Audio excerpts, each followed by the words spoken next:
Welcome to what is now, oh my gosh, a cat. The cat in the lab. No. Take 25. Take 25. We are back for now.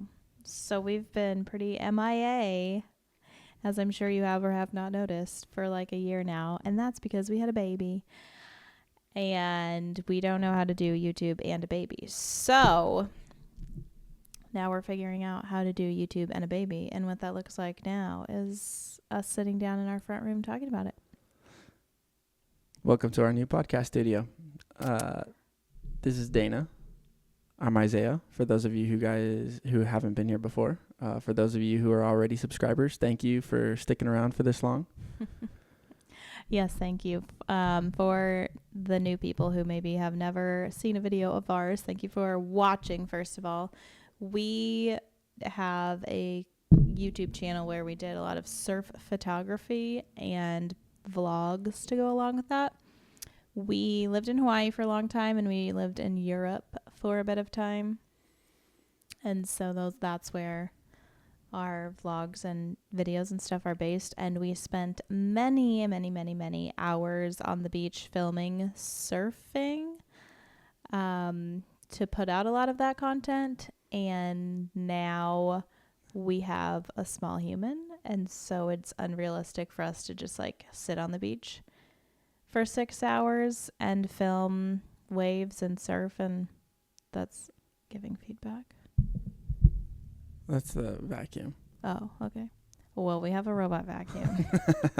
It's making background noise. Anything that we can find to help save time with the little one, it's a good investment. Yeah. So basically, we used to live on the beach, and we spent like many hours on the beach with our cameras, just well, we did surf a little bit, filming surfing and the ocean and blah, blah, blah.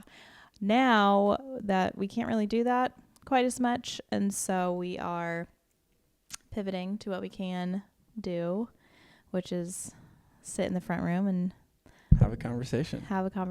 We also put out some vlogs, which we really loved doing that. I had a lot of fun doing that.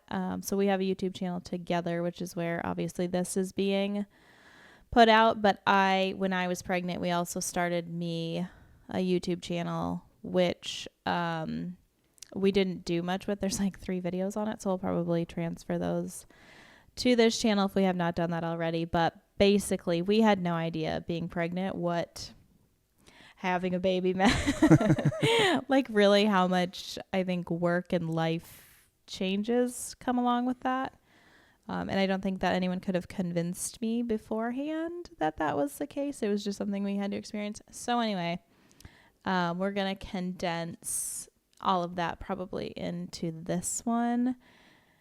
And so our content is going to change a little bit because it was heavy on the surf photography, videography side of things, but now we just do less of that. So with that, I think I just expect to see some fluctuation in like our subscribers, and lots of people who are like, I came here to watch your surfing content. I don't really care about you guys talking about your baby in the front room.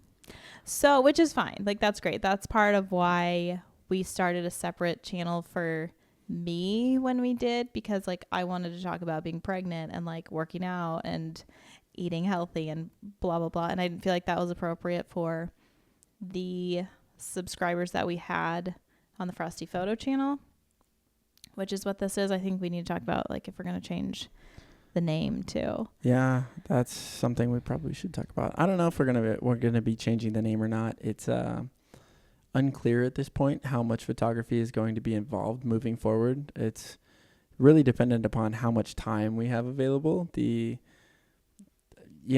Before having a kid, you think that you have all the time in the world, or that you have no time in the world. And then after you have a kid and you realize, oh my gosh, man, there's not enough hours in the day to do half the stuff I used to do. So we're learning. There's a lot of learning processes that are going on. So we might change the name, we might keep the name. We're going to have to figure that out along the way. But yeah, unfortunately it's a little bit more difficult to do vlogs as much as we previously did.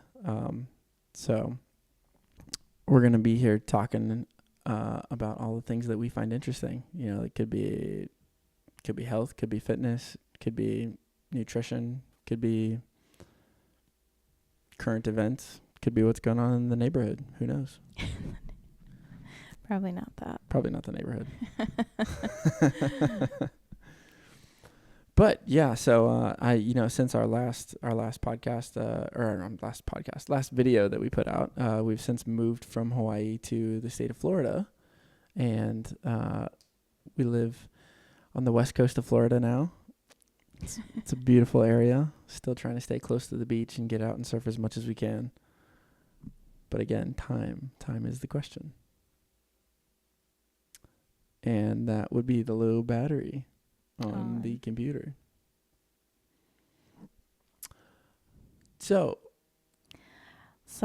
this is where why we've been gone for so long, and now just what's to come next, which is just a little bit of a change. So I think we still will put out some surfing content, but it's definitely not going to be all surfing content anymore. No, it'll probably not. just be a lot of... We're going to figure it out along the way. It's going to be a hodgepodge of, what our life is. Nothing in life is perfect. Nothing in life is smooth. So everything in life changes. So this is going to be the new iteration of what we are. Yeah, I think I just find it really interesting, like people talking about things that you can find relatable, and watching people like grow and change, I think is cool. So that's just kind of what it is. It is change. It is what our life is changing into. And I think we're just coming to the point where we're accepting that our channel can be whatever we want it to be, and can be multiple things. It doesn't have to be just surfing and photography, and we can't do anything else, talk about what it means to grow. Yeah. So what this next phase of life is like. It is what it is. We're going to shed and grow and hopefully show up more than we have in the past year. So thanks for watching. We'll see you next time. Catch us soon. Like, subscribe, comment, share, all that good jazz. I have done anything with it. And, I think we still have over 2,000 subscribers. Yeah, we have over 2,000 subscribers still. And we have a mix of surfing content and then our vlogs and whatnot. But the surfing content far and away exceeds the other stuff. So I predict that with this change, it'll be a lot of shedding, losing followers and subscribers. But I think that, that's fine, because we're not realistically going to be doing big wave surfing stuff like we previously have been. We don't live in Hawaii next to pipeline anymore. And we're not going to Europe for 3 months to exclusively do that. But right. I think that is just something that we have to be okay with. Yeah, totally. So, if you do want to check out our biggest video, it is called Raw Remote Slab Surfing in Ireland, Worst Case Scenario. This guy broke his board. Broke his leash. Broke his leash? Yeah, broke his leash going over the falls at a really big spot we're not supposed to name. Yeah. But yeah, it was a sketchy situation. He ended up real close to the rocks, and for a hot minute there, it was unclear whether or not he was going to be able to get picked up by the ski or not. And this specific spot was pretty remote. It was it's 700 feet. Yeah, the cliff, where we were. Maybe not 700. Maybe it was 4. Okay, it was a lot of 100 feet down. But anyway, so this happened. It's kind of like a what's the word I'm looking for? A weird reason we even have this footage, because we were sitting there filming the guys surfing, and then I'm just noticed that this guy is I don't know if I would say in distress at that point. I don't think he was in distress, but he is like trying to figure out how to obviously get out of this bad barefoot and in a bad situation. So I had the smaller camera and just started filming this while Isaiah was still filming the other guys surfing. And I actually thought he was filming this as well, but he wasn't. Not. And so I kind of did like a shitty job of actually filming this. And then, but without her, the footage wouldn't exist at all. Yeah, and so I don't think that we really thought that much of it. But then it's one of those things where like you're watching the video and you want the guy to be okay, so like you want to watch it to completion. So that one just kind of took off. So it is interesting to watch, I think. Very, very. I still from time to time just watch it. I'm very impressed with the guy and the people that were involved on the skis doing the rescues. To the fact that he got out of there and was able to get picked up unscathed was pretty awesome. Those guys are world class. Well, I think the one thing with surfing because like we spent so much time filming surfing, and I'm a very novice surfer.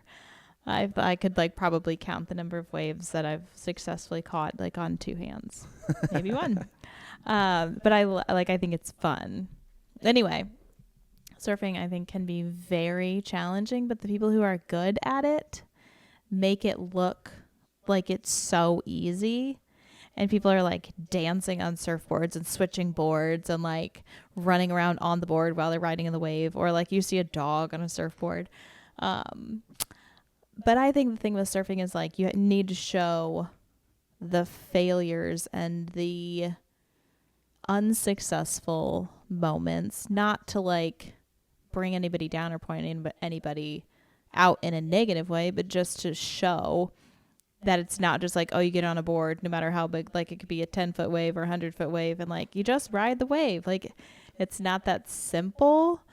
And then when you end up in the ocean off of your board, just how like real and dangerous that can be. So I think that's one thing that in the surfing world, I think just gives perspective to, like, it's not easy, and it's literally life or death situations very often. For people that don't surf, surfing can be a very big boy consequences event or sport, I guess. It is an extreme sport, and you know there's multiple different kinds of surfing. You can surf little waves, or you can surf mountains. But even little waves, even little waves can be extremely difficult to surf though if you haven't had enough practice, or you don't have the right board, or there's a lot of factors. Yeah, I think the ocean looks so calm and peaceful, and then when you're in it, it's Mother Ocean. Like you really have to respect the ocean and the water. And I just think that with surfing, sometimes it can look like, oh, those waves are so, like, they're not doing anything. They're just paddling, standing up, and then riding, like standing on the board. Sure, if you can keep your balance, like you can do that, but it's way more intense. Well, like you said, you do need to highlight the I guess more of like the behind the scenes. Like you could probably try to surf the same wave, like 100 times and only catch one or two of those actual waves, and you wipe out on the other ones, or you're not in the right spot, you're not able to catch it. There could be a plethora of things that happen, but then you get that one awesome ride, makes it all worth it. But a lot of people only see that one ride and think, oh, it looks so easy. Yeah, and I think that's the other thing too, is like you get this one amazing ride, but every time I act like I'm like an expert surfer, but like it's all about timing too, because like if you pick the first wave in a set, and then even if you like do it successfully, eventually you have to paddle back out, and that means going over even bigger waves. There's just so much to it that I think you just need to see more than just like, oh, he got a wave, oh, he got a wave, oh, he got a wave. Although that is interesting. Yeah. No, surfing is one of the most rewarding one of the most rewarding sports, in my opinion, because it is so difficult. But, it is a lot of practice. It's a lot of fun. And the guys that are professional at that level and are doing the extremely dangerous waves in the super remote spots, those guys are absolutely amazing. I don't know what the right type of word is to even describe them. Like, those guys are on a whole other level, and I can only imagine what they feel like riding those waves. It's beautiful. It's beautiful. Very passionate about surfing. Surfing is awesome. So, yeah, so we have a lot of surfing content. We still have a lot of surfing footage. Hundreds of hours. Yeah. But now that we're pivoting away from that, I think, I don't know, we're surfing through life. Just riding the wave. Just riding the wave, trying to figure out what the next set is going to be about.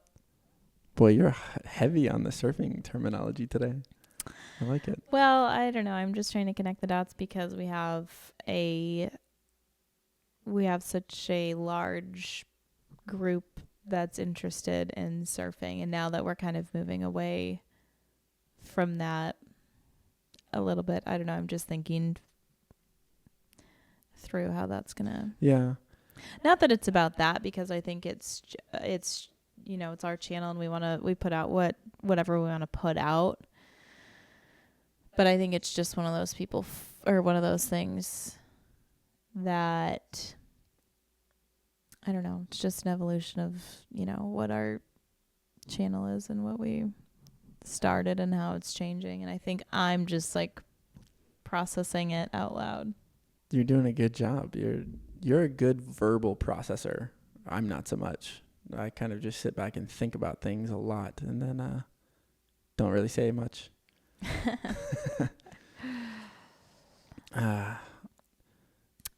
But I mean, with that though, we also I feel like we're just going down memory lane a little bit. We also have the pizza story in Spain, which was not surfing related at all. And if I do say so myself, that one might be worth 6 minutes of your life.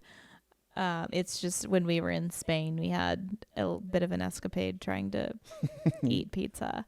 And so I told the story, and people really liked that. And I thought it was stupid. Like, this is so stupid. No one's going to care. Why would you care? But then it doesn't have thousands of views. It maybe has 100 views. I don't know. But, which is still like the 100 people, that's still a lot. But then I'm thinking about this later, and like everyone, I'm pretty sure, has ordered pizza. And so therefore it's a relatable thing that people are interested in. And like everyone's probably had a story where they ordered something and then there was a hiccup somewhere in that. So I think it's something that's relatable. So maybe that's just what it turns more into, is just relatable shit. Was that your most interesting experience, ordering pizza and having a hiccup? The Spain? Yeah.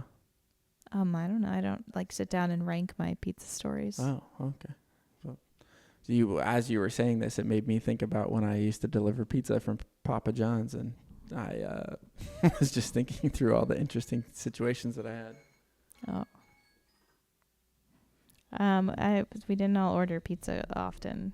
I personally have probably not ordered pizza that much in my life, because I hate to say it, but often pizza, this might be controversial, often pizza happens around men. It's maybe not instigated by men, but I feel like anytime that I've suggested like we get pizza, it's not because I want pizza, it's because I don't want to cook or think about food, and I know you want pizza. And that's fascinating. Yeah, like I don't think I've ever been with a group of girls and been like, let's get pizza. What do you guys do then when you don't want to cook or, Chipotle. Oh. Like every girls' night is Chipotle. We've never gotten pizza. Like, yeah, back when I lived in my hometown, me and a handful of my friends would do girls' nights, and for years, and it was once never a week, once pizza. Never. But Chipotle, we had Chipotle all the time. And this has never crossed our mind to be like, hey, and we'd get together at like 7 to 9 p.m. That's like about dinner time. And this was before we had kids, and then when some people had kids, and we would all bring dinner, and we'd eat dinner together. And sometimes like me and one of my friends would go get Chipotle, or like one person would get Chipotle for multiple people, or like literally multiple people would go to different Chipotles and then bring them. This is not a Chipotle ad. Maybe it should be. And bring them, and never once in like 8 years did anyone say, we should just order pizza for like the group. No, never. Was Chipotle a thing when you were in high school? No. So when did this start? Was it when I was in high school? I was like a big Burger King girl. I was. Burger King was like my shit.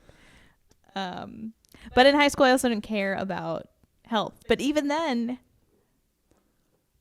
Burger like King, no, I would go through the Burger King drive-through if what I would like. you get? I would get off the dollar menu a $1 chicken sandwich, $1 whatever the Burger King burger is, Whopper. Yeah, the Whopper Jr. Yeah, Whopper Jr. and like $1 fry. $3, $3 like $1.30 or whatever. Right. That was my meal. Whoa. Yeah. It was the shit because it's like a full meal for $3. I don't think I ever had you pegged as a BK girl. Yeah. I used to like eat Burger King like every other week. When I was in college, the boyfriend that I had at the time went to a college an hour away, and so every other weekend I'd go up and visit him, and like on my way there, on my way out of town, I would stop at Burger King and I get that and like eat it on my drive. Wow. And now it was the same meal every time? Yep. But until they changed it, because eventually they took away the chicken sandwich from the dollar menu, which it was just like the bun, mayonnaise, lettuce, and then like 3 chicken tenders that they put on the sandwich. So I was like, I know you can still do this. Why did you stop? Yeah. So sometimes I would ask and they would make it for me, and then other times they were like, that's not an option. I'm like, you have all the stuff inside. I know you can do it, and then just charge me like $1. But yeah, I haven't had Burger King. The last time I had Burger King was when we moved back to Hawaii. Oh, that was like the first night that we moved back. And that was probably the first time in like 5 years. It's probably the last time since then too. Because I don't think I ever ate Burger King in Hawaii, and like it was probably 2014. Wow. No. Before that, because when I was in college, I lived on a street that like 3 blocks down was a Burger King, like on the neighborhood street. And I remember thinking like my high school self would be just like beside myself, but it was a little bit hood, so you didn't really walk that way. And that was your only option in the neighborhood was Burger King? Well, I mean, there was a grocery store that was closer, so we would right, just go but to that's the not an option for fast food. It's not I mean, I feel like it's been a recent iteration into grocery stores that they even have like these sandwich lines and salad bars. I mean, I upgraded to Arby's. Oh. Yeah. Because they had chicken.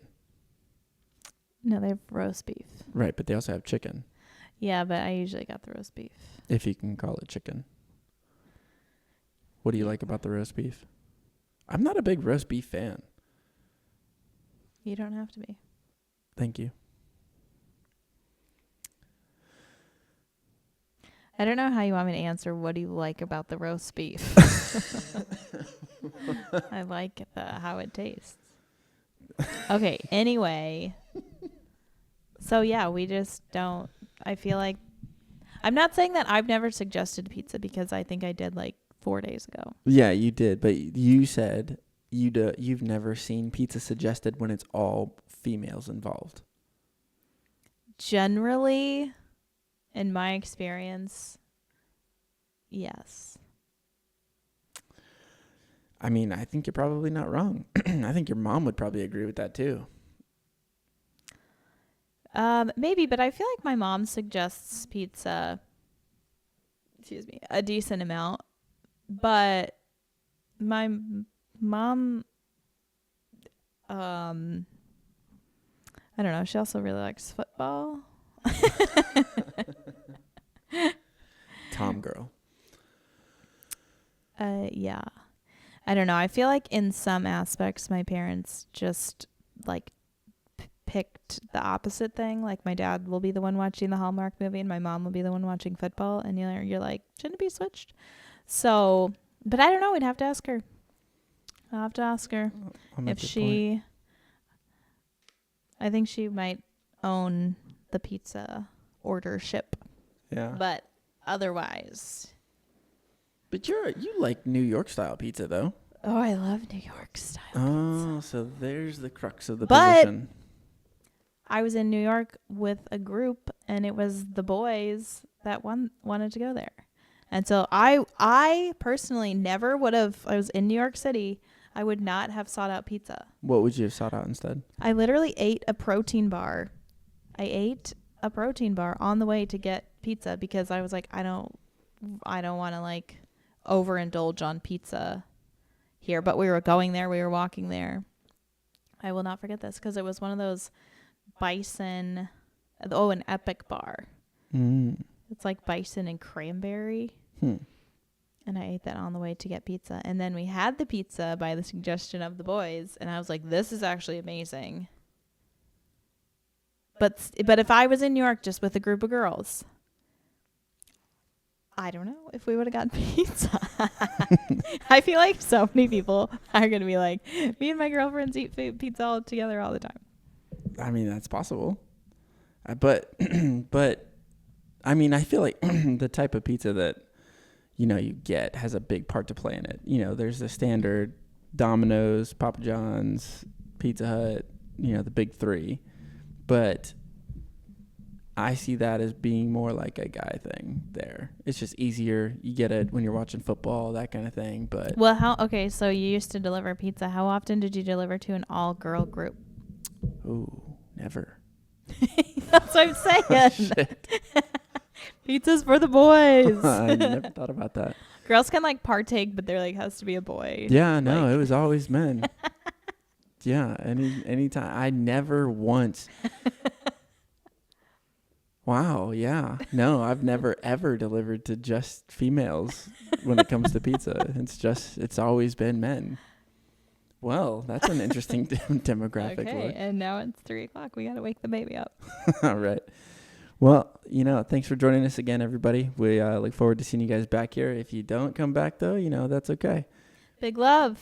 Big love. Each their own. See you guys next time. Bye.